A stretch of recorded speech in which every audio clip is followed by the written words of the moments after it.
There's a new Unity package for download. You can get it with the link in the corner or in the description. This system allows you to change the cursor when hovering over a canvas element such as a button. This solution is practical when you have few elements that can change the cursor shape. In the package, you will find the scene with all the elements, but it's necessary to configure some things before you can use it. We go to Edit, Project Settings, and in Player there is a field called Default Cursor.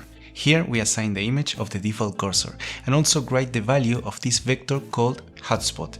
Later we will see what this is. Let's move on to take a look at the script. Here in Update we have two if statements where I read buttons 1 and 2 and execute these functions. But this is just to test how the cursor works. You can delete this part. We are interested in these two functions. One called onButtonCursorEnter, which sets this texture for the cursor, the one assigned in the inspector, and the other function called onButtonCursorExit, which simply sets a different texture. As you can see here in the inspector, I have assigned the default cursor texture and the hand texture. So these functions are important, but are only the half of the solution, since they are not going to be executed by themselves. We have to make the buttons or the canvas elements call those functions, and for that we need to add to each button or each canvas element the event trigger component.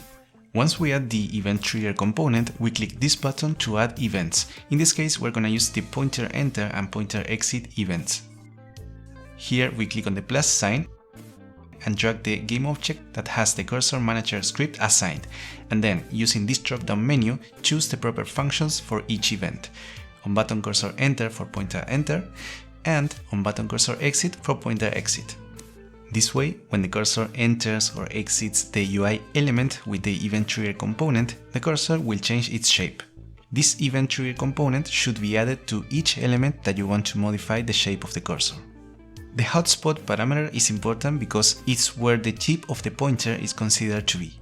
It's an offset vector that is calculated from the upper left corner of the image. For example, in this case, for the default cursor, I was trying different values until I adjust the position of the tip approximately 40 pixels to the right and 40 pixels down.